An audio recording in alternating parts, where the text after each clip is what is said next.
que nous sommes ici dans le cadre d'une activité qui a deux objectifs. D'abord, un premier objectif de reddition de comptes, l'audition publique des managers de centres de responsabilité. Nous le savons, nous sommes à l'ère de la reddition de comptes et il est essentiel aujourd'hui que notre contribution en tant qu'organisation de la société civile est d'appuyer le gouvernement du Sénégal, les autorités, tous les managers de centres de responsabilité à faire de cet exercice une réalité. Et c'est ça qui a expliqué évidemment en faisant le tour du Sénégal que nous avons pu auditionner des inspecteurs d'académie, des IAF, mais aussi des organisations de la société civile et d'autres structures au niveau local. L'autre objectif, c'est le renouvellement de nos antennes. Nous sommes en 2018, l'année de renouvellement de la COSYDEP, et il est essentiel aujourd'hui qu'on puisse revisiter notre plan stratégique et revoir un peu nos instances. Et ça qui justifie aujourd'hui que dans le cadre de ces activités à Fatick, nous sommes là pour essayer de recueillir les spécificités, les besoins, les difficultés dans le secteur de l'éducation et faire en sorte qu'on puisse apporter notre modeste contribution. Je crois que toutes les régions, justement dans le cadre des auditions, travaillent sur une audition des ressources financières, matérielles et humaines, mais surtout en mettant le focus sur les questions financières.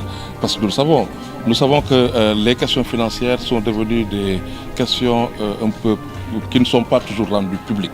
Et nous considérons que c'est des aspects qu'il faut aujourd'hui commencer à démystifier et faire en sorte que les ressources publiques qui sont gérées par les managers puissent faire l'objet d'une certaine traçabilité, d'une certaine reddition de comptes. Donc nous allons nous intéresser aux sources de financement de nos écoles, mais aussi nous intéresser à leur orientation, leur distribution, nous intéresser à leurs dépenses tout court.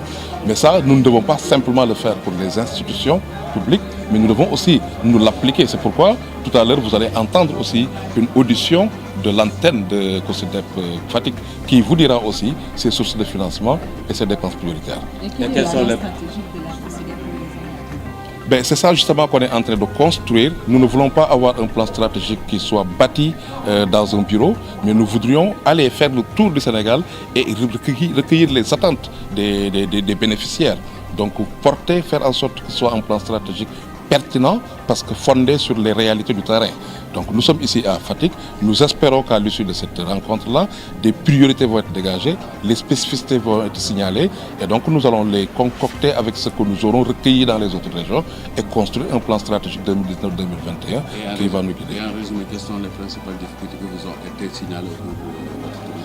Écoutez, durant la tournée, ce que nous avons constaté, c'est qu'il y a évidemment des préoccupations partagées, largement partagées, liées déjà à la question de l'environnement des apprentissages. Cette fameuse question liée aux abris provisoires reste une question qui traverse toutes les régions.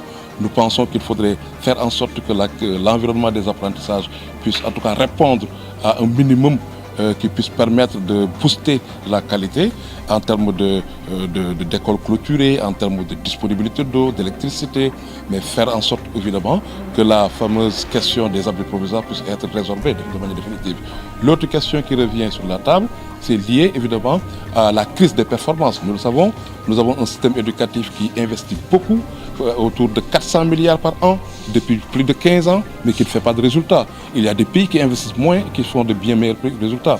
Donc il est essentiel que l'efficacité du système, son efficience puisse être adressée, de sorte que cela puisse avoir du sens, que les performances des apprenants puissent être améliorées, mais nous ne pouvons plus continuer à concevoir qu'on reste toujours dans des résultats qui se tournent autour de 30-40%.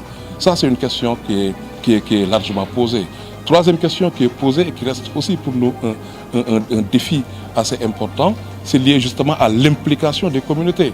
Il faudrait qu'on sache enfin que l'éducation, ce n'est pas l'affaire des enseignants ou seulement l'affaire des ministères en charge de l'éducation, mais ça doit être l'affaire des Sénégalais, l'affaire de tous. Donc ce qui fait que, évidemment, la fonctionnalité des organes de gouvernance, des organes de gestion, reste évidemment une préoccupation forte qui a été signalée à travers les régions. D'autres questions, l'état civil, la question de l'état civil. Il y a donc d'autres des questions qui sont liées à l'état civil, qui sont évidemment posées. Et il faudrait avoir une approche holistique, une entrée, en tout cas une entrée multiple. C'est ça qui pourrait nous permettre d'adresser concomitamment toutes ces considérations et de faire en sorte que l'éducation puisse demeurer et constituer l'ascenseur social sur lequel vont compter les enfants, y compris de familles modestes, pour pouvoir changer de situation. Mais écoutez, nous avons constaté après une étude que nous avons réalisée et fondée sur les rapports de l'ANST et de l'USAID, qu'il y avait encore dans ce pays, le Sénégal, en 2018, plus d'1 500 000 enfants hors école. Cela n'est pas acceptable.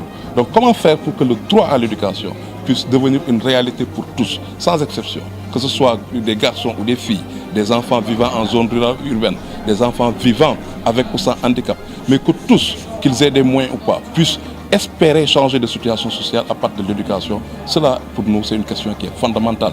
Le droit à l'éducation tout court devrait être une réalité. Et ça qui devrait justement nous amener à réinterroger même les offres éducatives. Nous ne pouvons pas accepter que cette privatisation rampante de l'éducation, y compris la privatisation de l'école publique, puisse continuer. Donc il faudrait évidemment que ces frais opportunistes qui font que beaucoup d'enfants n'accèdent pas, ou quand ils accèdent, ils quittent de manière prématurée, que ces frais opportunistes soient bien adressés. Donc le droit à l'éducation en 2018 doit être une réalité pour tous les enfants, sans exception. Et ça, nous, notre contribution, c'est justement de disposer de ces données, mais notre contribution aussi de faire des propositions en termes de prise en charge de ces aspects-là. Et sur ce plan-là, nous pensons évidemment que tous ces outils d'aide à la prise de décision que nous avons mis sur la table du gouvernement pourraient être largement exploités, de sorte évidemment que le droit à l'éducation puisse être une réalité pour tous les enfants du Sénégal.